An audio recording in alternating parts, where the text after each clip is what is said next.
우리가 믿음 생활함에 있어서 가장 흔하게 볼 수 있으면서도 가장 강력한 함정이 하나 있습니다. 그것이 무엇이냐면 안주하는 겁니다. 안주한다. 여기 이 안주한다는 말은요, 자리를 잡고 편안하게 살고자 한다, 그런 뜻입니다. 다시 말하면 현재의 상태에 만족하겠다. 그런데 이 안주하는 모습은 그 어떤 것을 성취해서가 아니고 어떤 것을 완성해서 안주하겠다는 그런 뜻이 아니고 아직도 미완성인 채로 그렇게 쉬고 싶다. 나는 이 자리가 만족스럽다. 이만하면 됐다.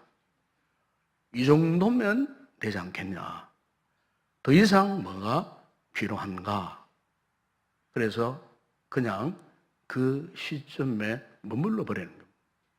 이걸 두고 안주한다. 그렇게 말합니다. 여러분, 우리가 믿음 생활을 하는 데 있어서 이같이 현실에 안주하고 싶은 유혹이 의외로 강력합니다. 그러나 여러분, 만약 우리가 이같이 안주하고 싶은 유혹에 빠지면 어떻게 되는 줄 아십니까?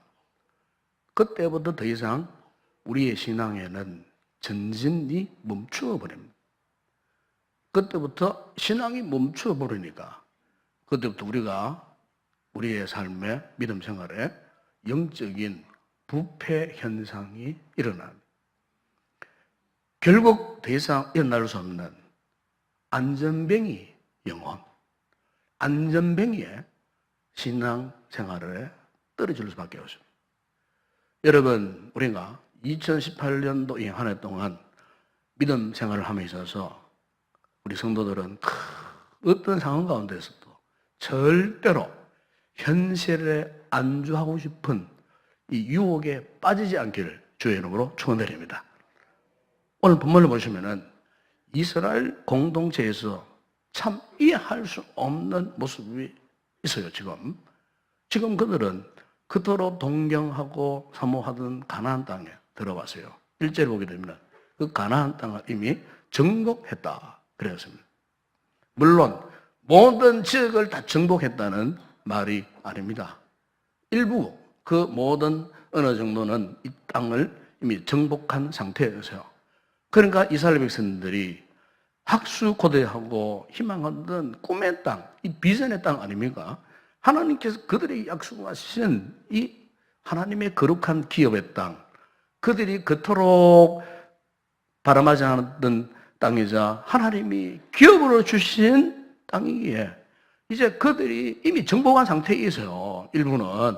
그럼 앞으로 그 땅에 들어와서 그 땅에 믿음으로 행진하면은, 나아가면은 하나님이 그들을 인도하시고 하나님이 기억하고 그 나머지 땅까지도 정복하도록 하나님이 도우신다고 너희 그들에게 약속을 했건만 오늘 본문을 보시면 이상하게도 12지파 가운데 7지파가 하나님이 그들이 걸어가신 그 땅을 더 이상 받으려 하지 않고 있다는 겁니다.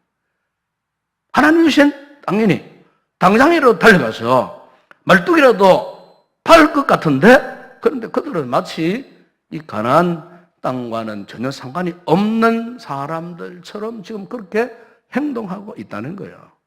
그냥 그 땅 앞에서 지금 주저앉아 있는 이 같은 모습을 우리가 여기서 볼 수가 있어요. 아마 여러분 운동 경기 가운데에 마라톤 경기가 있잖아요.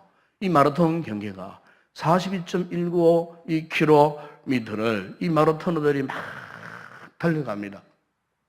그런데 바로 그 고린 지점, 목표 지점이 눈에 보이는 그 시점에서 어떤 선수는요, 그러면 주저앉아버려요. 포기해버려요.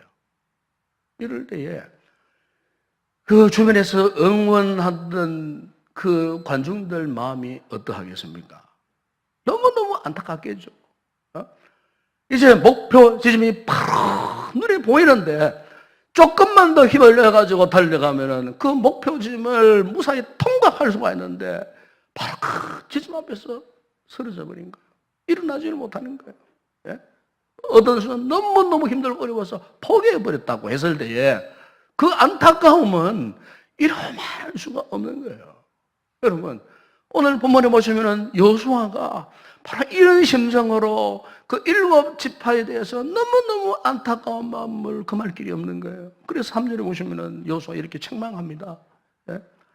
이르되 너희가 너희 조상의 하나님 여호와께서 너에게 주신 땅을 점령하러 가기를 어느 때까지 지체하느냐? 지체하느냐? 이 표현은요, 호되게 지금 이 이스라엘 7개 지파를 향해서 지금 책망하는 그런 말씀이에요. 사실 그동안 이스라엘 백성들은 참 광야길을 40년 동안 걸어왔잖아요. 메마른 광야길. 그들이 광야길을 통과하면서 수없이 많은 죽을 고비도 넘기고 그런데도 오직 그들은 목적이 분명했어요. 오직 젖과 꿀이 흐르는 가나안 땅. 꿈속에도 잊지 못할 꿈에도 소원인 그 가나안 땅 드디어 들어서서요. 그 땅을 지금 눈앞에 보고 있는데 그런데요. 어쩐 일인지 지금 그들이 그 땅을 지금 포기하고 주저앉아 있더라는 겁니다. 왜 그랬을까요? 그 이유가 뭘까요? 그들은 지금 너무나 쉽게 현재에 만족해 버렸다는 겁니다. 현재 상황에. 네. 이제는 아무것도 없었던 황량한 광야 생활을 벗어나서니까 이 정도는 만족해 버리자. 이제는 요단강을 건넌 것만으로 기뻐하는 것으로 만족해 버리자. 더 이상 이제는 전쟁을 하지 않는 것만으로도 얼마나 천만다행이냐. 이것으로 만족해 버리자. 이제는 더 이상 우리가 노예 생활을 할 이유가 없으니까 이 정도로 그냥 만족하면 좋겠다. 그래서 지금 이스라엘 백성들이 빠진 함정이 뭐냐면은 이렇게 미완성인 채로 만족하게 하는 이런 유혹에 그들이 지금 넘어가 있는 겁니다. 여러분, 우리가 이 같은 안주의 유혹에 빠지면 어떻게 되는 줄 아십니까? 오늘 우리 성도들은 내가 일주일에 한 번 예배 드리는 거로 만족하자. 그냥 교회에 원래도 직분 하나 받았으니까 집사 직분 하나 받은 것으로 그냥 만족해버리자.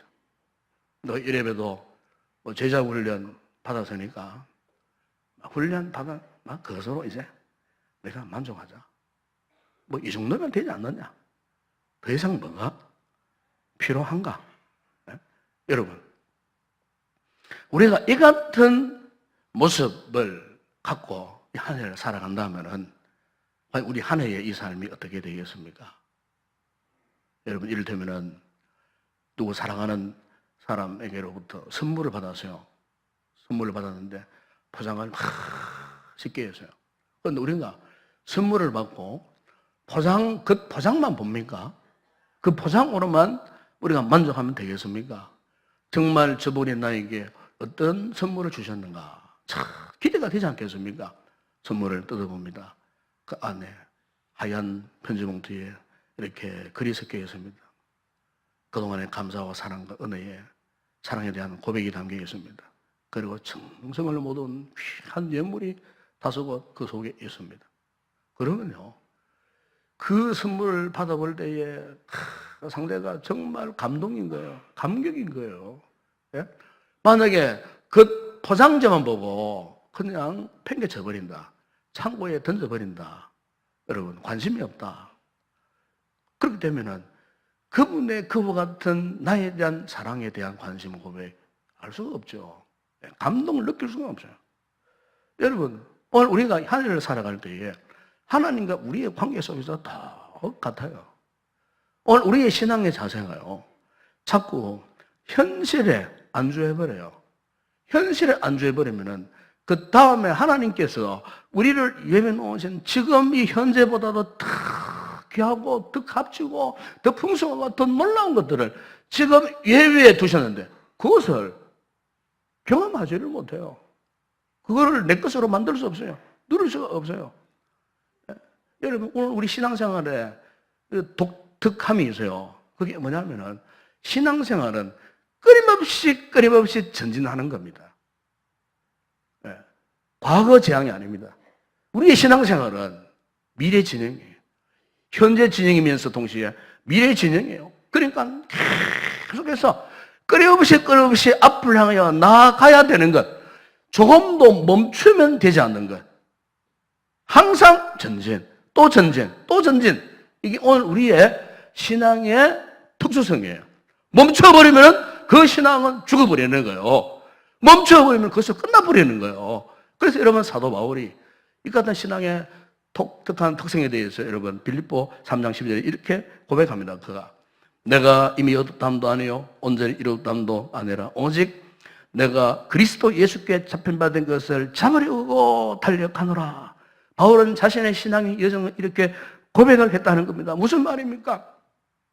아직 나는 온전하지 않기 때문에 달려간다.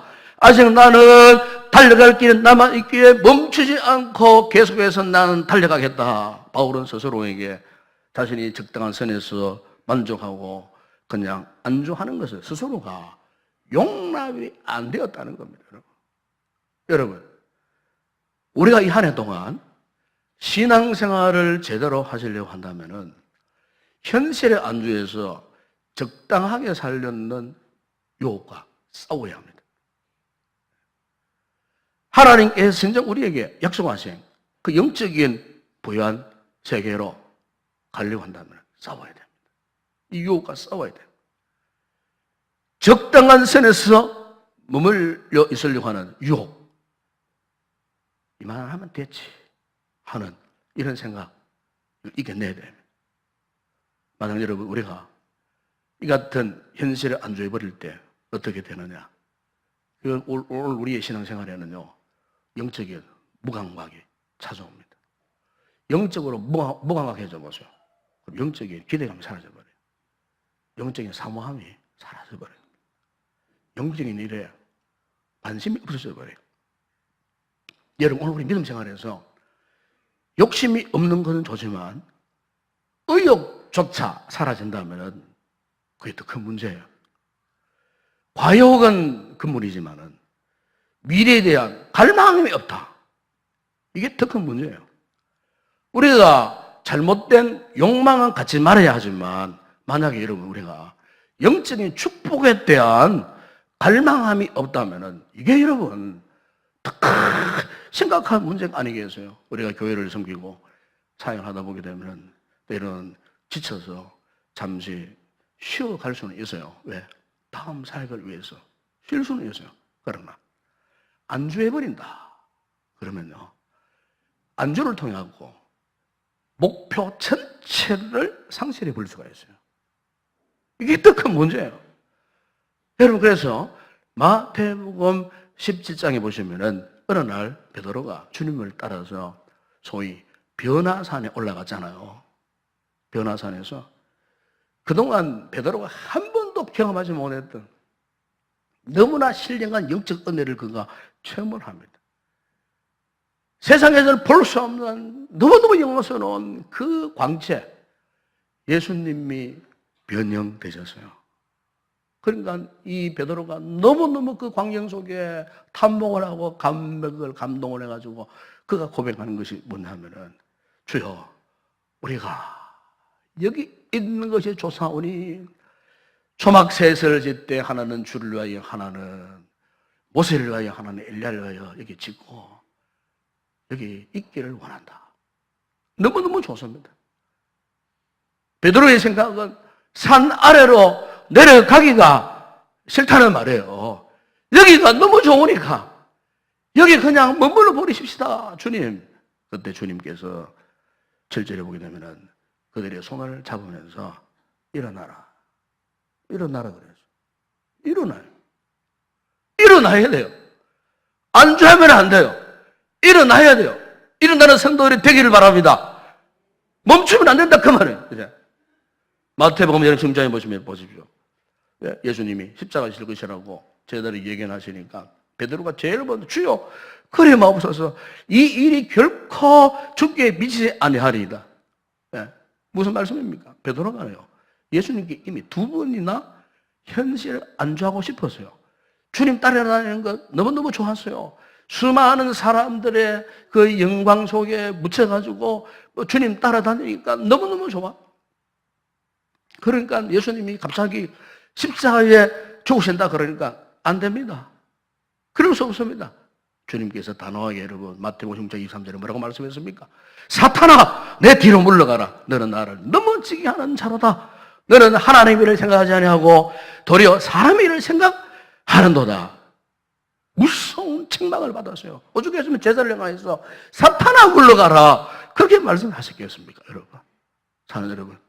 온라인 하나님께서 우리 인동교회에 아니 여러분 개인적인 여러분 가정에 여러분의 모든 영적 삶에 있어서 더 깊은 은혜의 세계를 준비하시고 예비해 두셨는데 그런 이것도 모르고 우리가 적당한 곳에 자리를 깔고 안주해 버린다면 어떻게 되겠습니까?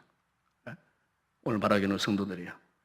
한 해 동안 우리로 하여금 자꾸 안주하도록 유혹하는 이 사탄의 유혹을 반드시 극복할 수 있기를 바랍니다. 잠깐의 행복을 위하려고 여러분 안주해 보세요.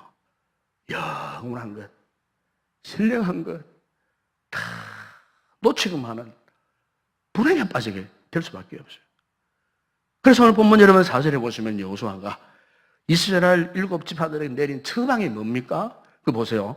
너희는 각 지파에 3사람씩 선정하라. 내가 그들을 보내리니 그들은 일어나서 그 땅에 두루다니며 그들의 기업에 따라 그 땅을 그려가지고, 이 말씀이 정말 중요합니다.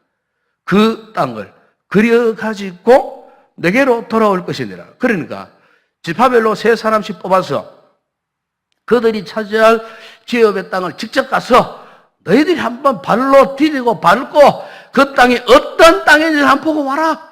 그 땅이 얼마나 풍성하고 얼마나 기름지고 그 땅의 과일들, 석류, 무화과나무, 포도송이 그 각종 모든 것들이 얼마나 기름지고 풍성한지, 하나님이 주신 그 땅이 어떤 땅인지를 너희가 직접 그 땅에 들어가서 한번 밟아봐라. 냄새 맡아보고 만져보고 마음껏 느껴봐라. 그래서 그 땅을 너희가 그려와라. 지도를 그려와라. 여러분, 여호수아에게 지도가 필요해서 지도를 그려오라고 지금 이들에게 이걸 이야기하는 겁니까? 아니에요. 이렇게 영적인 안주함에 안일함에 빠져있는 이 무지한 이 7지파 백성들이 그 땅에 들어가서 하나님의 축복이 이렇구나, 하나님의 역사를 경험하는 동안에 이들이 영적인 자극을 받고 동기부여가 되어지고 영적인 현장을 체험함으로써 무관심에서 일관하던 그들의 삶이 이제는 하나님의 은혜를 열망하는 진정한 믿음의 사람, 진정한 하나님의 축복 땅을 정복하는 정복자로의 삶을 살도록 하기 위한 동기부여를 주시기 위해서 여호수아가요 직접 그 땅에 들어가서 말씀에 순종해서 그 명령에 따라서 그 땅을 밟아봐라. 이곳저곳 다니면서 땅을 밟을 때에 분명 너희들의 마음속에 새로운 비전이, 새로운 소원이 불타오를 것이다. 그분이 주신 기업이 얼마나 크고 풍성한 것을 너희들이 직접 깨닫기를 원한다. 직접 눈으로 봐라. 여러분, 오늘 우리의 신앙생활도 마찬가지예요. 본 것이 없으면 못 믿어요. 본 것이 없으면. 내가 경험한 것이 없으면요, 믿어지질 않아요. 우리의 해박한 머리 지식으로 믿어질 수가 있겠습니까, 여러분? 우리의 이성적인 판단으로 이 거룩한 역사를 믿어지겠어요? 아니에요. 절대 믿을 수 없어요. 보고, 그리고 경험해봐야 돼요. 하나님의 은혜를 경험해보고, 그 하나님의 은혜가 얼마나 좋은지, 얼마나 광대한지, 얼마나 풍성한지. 오늘 우리가 현실에 자꾸 안주하려다가 하면은요, 이런 영적인 좋은 일에요, 무기력해지기 쉬워요. 무기력해지면 어떻게 되느냐? 미래에 대한 그림이 사라져버려요. 그러면서 지금 내 눈알 보면 이것만 단 줄 알아요. 현세적인, 현실적인 이것만 단 줄 알아요. 먹는 거, 마시는 거, 입는 거, 그게만 골몰해요. 돈 버는 일에만 골몰해요. 여러분, 그것들에게만 관심이 있으면요, 그 앞에 더 위대한 좋은 것, 그 하나님 예배해 놓으신 것, 풍성한 것, 그걸 누릴 수 없어요. 다 뺏겨볼 수 없어요. 왜 그럴까요? 적과 꿀이 흐르는 그 땅을 조금 더 깊이 들어가서 직접 보지 못하기 때문에. 그래서 여호수아가 그들에게 그림을 그려와라. 그 땅의 지도를 그려와라. 그렇게 지금 명령한 거예요. 네. 여러분, 현재 우리 지구촌의 인구가 거의 70억이 되었다는 그런 통계가 나오지 않습니까? 그런데 지금부터 1000년 전 17세기 1600년대만 하라도 이 지구촌 인구가 불과 3억밖에 되지 않았습니다. 그리고 지금의 미국, 호주, 뉴질랜드 같은 이런 데는요, 거의 소수의 원주민들만 살고 있었어요. 그때도 유럽과 아시아 지역에만 인구가 그렇게 직접 집중적으로 모여 살았던 그런 때였어요. 인구가 3억이었으니까 지금하고는 비교가 안 되는 그런 세상 아니었겠습니까? 바로 이 같은 상황이었던 1600년대에 바로 17세기 초엽에 영국에서 신앙의 박해를 받는 분들이 있었어요. 바로 그들이 누구냐면은 우리가 잘 아는 청교도들입니다. 청교도. 이 청교도들은 어떤 영향을 받았느냐? 우리가 잘 아는 칼빈주의의 영향을 받은 분들이에요. 그래서 우리 장로교가 칼빈주의잖아요. 개혁주의의 영향을 받은 사람들이에요. 그래서 이 칼빈주의 개혁 영향을 받은 사람들은 세속주의를 대적합니다. 세속주의를 배격합니다. 세속에 물러지 않기를 발버둥 치고 생명 걸고 순교까지 했던 분들이 이 칼빈주의, 개혁주의, 우리 장로교 가장 핵심 전통 신앙 교리 이것을 유지했던 사람들이 이 17세기 초에 영국의 이 청교도들이었습니다. 그런데 영국 국교가 이 청교도들을 박해하는 겁니다. 무지하게 붙잡아다 죽이고 옥에 가두고, 그러니까 더 이상 그곳에서 신앙생활 하지 못했던 이 청교도들이 이제는 더 이상 제한받지 않고 하나님께 마음껏 예배드리고 마음껏 하나님을 찬양드릴 수 있는 신앙의 자유가 있는 땅으로 가고 싶었어요. 그래서 그들이 고국에 갖고 있었던 고국에서의 소유권, 저들의 모든 특권, 지위 다 버리고 어디로 갔냐면은 지금의 바로 미국 땅인 신대륙, 아메리카 신대륙으로 가기를 열망하면서 101명의 이 청교도들이 메이플라워를 타고 미지의 땅, 바로 지금의 미국 동북부, 지금 그 땅을 하여서 가기를 원했어요. 대서양을 건너는데 3개월 가까이 그 조만한 상선 비슷한 그 배를 타고 101명이 1620년 9월 16일 날 출발을 했어요. 그 해에 12월 21일 날 3개월 시간 동안 그 모진 대서양을 횡단을 하다가 거의 다 죽고 겨우 42명만 살아남았어요. 배 안에서 괴질이 번졌어요. 각종 바이러스 오염에 노출되었고 심한 배멀미가 일어나고 많은 사람들이 앓다가 선상에서 다 죽어버렸어요. 이 42명의 청교도들이 미국의 해안가에 도착을 했어요.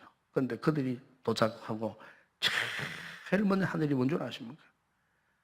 그들이 부둥켜 안고 울면서 하나님 앞에 감사의 예배를 드렸다는 겁니다.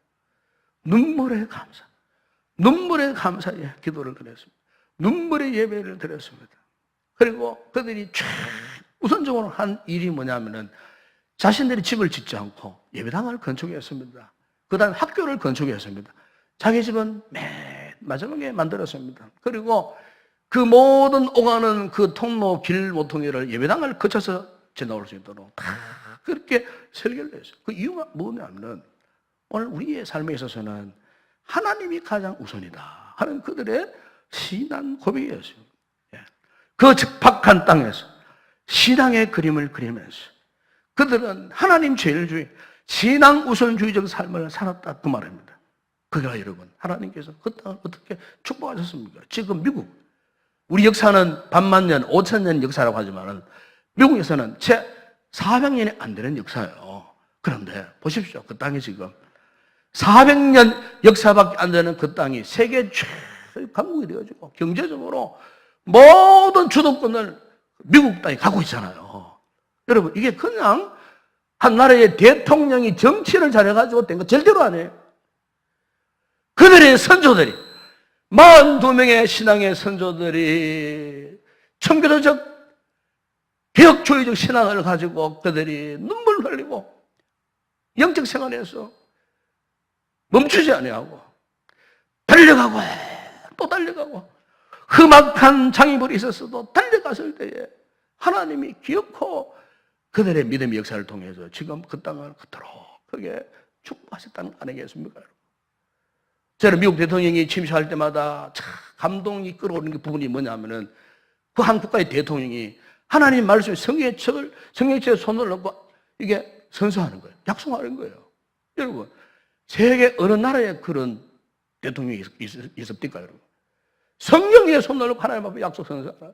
그것만 봐도 야, 저 땅을 하나님이 축복하지 않을 수가 없구나. 그렇지 않습니까, 여러분? 예? 물론 여러 가지 세속 사상들이 지금 미국을 힘들게 하더라도, 그러나 여러분, 미국의 근본 사상은 그게 아니에요. 하나님을 경외하는 그 신앙이 그 땅에 토대를 이루고 있기 때문에 하나님 지금도 그 땅을 풍성히 하시고 엄청난 축복의 역사로 후손들에게 만끽하도록 하나님이 부어주신다는 겁니다, 여러분. 사랑하는 여러분, 2018년 새해 한 해가 시작되었는데 우리가 잊지 말아야 할 것은 여러분, 현재 우리 앞에 보이는, 눈앞에 보이는 이것만 다가 아니다 하는 사실을 꼭 기억하시기 바랍니다. 그게 전부가 아니에요. 그러면 우리도 하나님이 우리에게 보여주시는 그림을 찾아야 할 줄로 믿습니다. 여러분, 사도 바울의 에베소 1장 18절 19절에서 이렇게 말씀했습니다. 너희 마음의 눈을 밝히사 그의 부르심의 소망이 무엇이며 성도 안에서 그 기업의 영광의 풍성함이 무엇이며 그의 힘의 위력으로 역사하심을 따라 믿는 우리에게 베푸신 능력의 지극히 크심이 어떠한 것을 너희로 알게 하시기를 구하노라. 여러분, 그렇습니다. 우리가 하나님께서 약속하신 이 부요함, 이 복된 것이 무엇인지 모르면요, 이것 때문에 현실을 안주하는 거예요. 모르면 주저앉아 버리는 거예요. 모르니까 무관심해지는 거예요. 모르니까 영적으로 나태해지는 거예요. 우리 교회가 이제 금주 이제 10일쯤 이 금주간에 옆에 있는, 아마 여러분 아시겠지만은 미장원이 딸려 있는 건물을 우리 교회가 매입하게 됩니다. 이를 위해서 우리 장로님들과 당회가 수년 동안 사실 기도하고 고민하고 또 주저하기도 하고, 사실 제가 10년간 기도한 제목입니다. 처음에는 저 빈 땅 저거 달라고 새끼도 맞추고 나면 저 혼자서 이렇게 디디고 기도했어요. 기도만 해도 되지 않잖아요. 시장과 통화를 했어요. 우리 교회가 이 땅이 필요하다. 그러니까 시장이 복지개발국장인가 공무원 2분을 자료를 갖고 보내오셨어요. 목사님, 이게 지금 국가 땅이라서 웬만해가지고는 풀 수 없는 문제입니다. 정말 그런가 싶어갖고 대구에 토지개발 그 계시는 한 분이 계세요. 전화에 물어봤어요. 정말 그렇다고. 큰 힘이 작용하지 않으면 안 된다는 거예요. 우리 좀 사회가 그렇잖아요. 청탁 배교하고, 그죠? 뭐 힘, 권력 밀어가지고 뭘 성취하는 것은 안 믿는 자들도 싫어하는 거잖아요. 그래서 제가 이런 방법으로 해서는 안 되겠다. 그러면서 다시 기도의 제목을 바꿨어요. 하나님, 그러면은 옆에 있는 저 미장한 건물 주세요. 우리 교육자들 아시겠지만 신방 갔다 오면 들어오면서 항상 저게 우리 교육이 돼야 되는데 저거를 사야 되는데 수도 없이 그런 이야기를 많이 혼자 되뇌었습니다. 수도 없이 기도를 했어요. 하나님 주세요. 주십시오. 그걸 기다렸습니다. 기다리는 게 10년째입니다. 하나님이 드디어 작년말에 또 귀한 우리 장모님을 통해갖고 연결해가지고 드디어 우리가 이 건물을 이번 주 안에 완전히 막대금 채우고 매입하는 그 역사가 일어난 겁니다. 이 무슨 말이냐 하면은 우리가 하나님 앞에 기도하고 믿음의 비전을 품고 그림을 그리고 계속 기도하면은요 멈추지 않으면은 때가 되면은 분명 하나님이 응답해 주시는 겁니다. 아멘. 때가 되면 내 때가 아니고 주님의 때에 주님의 뜻을 이루시기 위해서 우리에게 그것을 허락해 주시는 거예요. 거기에다가 비전센터를 새로 건축하고 우리의 자녀들이 그 예배를 드리고 성교의 복음을 여러분 하나님이 얼마나 기뻐 영광을 받으시겠어요. 우리 성도 이를 기도해야 됩니다. 여러분 이제 저 땅이 우리 끝이 되었으니까 이제 그 다음 단계 그곳에 속히 전 위대한 비전센터가 세워져가지고 정말 이 마지막 시대에 우리 인동교회 정말 우리가 꿈꾸던 우리 마음의 믿음의 그림 포부 하나님의 나라의 비전을 성취해가는 그런 우리 교회가 돼야 되지 않겠습니까 여러분. 기도할 수 있기를 바랍니다. 기도하면은 기도를 멈추지 아니하면 하나님이 반드시 응답해 주신다는 사실. 여러분 잘 아시는 그 유명한 애플사의 창업자였던 스티브 잡스 분이 이미 돌아가셨습니다만 그분이 2005년도에 미국의 유명한 스탠포드 대학에서 졸업식에 마지막 연설을 했는데 그 연설 가운데 세인들에게 얼마나 많은 감동을 준지 몰라요. 짤막한 문장이에요. 그거 보면은 Stay hungry, stay foolish. 저격하면은 뭐 이런 뜻이에요. 굶주린 자리에 뭐 서고 뭐 어리석은 자리에 바보같이 그냥 그대로 있어라. 어떤 뜻이 있더라도 그런 비슷한 뜻이에요. 원래 뜻이 뭐냐면 끊임없이 갈망하고 끊임없이 도전하라. 그 뜻이에요. 끊임없이 갈망하고 끊임없이 도전해라. 여러분 세속적으로 기업을 일으키는 그 CEO도 보십시오. 열창하라고 강조를 하잖아요. 선포를 하잖아요. 끊임없이 갈망하고 끊임없이 도전하라. 여러분 2018년도 우리 인동교회 우리 모든 성도들이 마찬가지입니다. 멈춰서 있지 아니하고 하나님 우리 보여주신 이 비전을 성취하기 위해서 끊임없이 갈망하고 끊임없이 도전하면은 반드시 그 땅을 그 꿈을 현재의 것으로 우리 것으로 만들어주는 응답의 위대한 역사가 일어날 줄로 믿습니다. 이를 위해서 달려가십시다. 멈추지 마시고 힘차게 다름질합시다. 이런 위대한 성도 되기를 주의 이름으로 축원합니다. 기도하겠습니다. 우리 아버지 하나님, 더 이상 우리는 멈추지 않고 하나님의 위대한 그림을 우리 가슴에 품고 달려가기를 원합니다. 안주하지 않고 하나님의 꿈을 품고 열심을 다해서 달려가고 또 달려가기를 원합니다. 기도하고 또 기도하기를 원합니다. 예배하고 또 예배하기를 원합니다.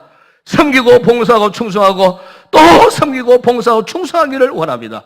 2008년도 우리 성도들 가운데 한 사람도 그 자리에 멈추어 서서 안주하는 자들이 없게 하여 주시고 이런 유혹에 빠져 침체에 빠져들어가는 자들이 없게 하시고 끝까지 다름질을 치는 위대한 승리자의 삶을 살게 하여 주시옵소서. 예수님의 이름으로 기도드리옵나이다. 아멘.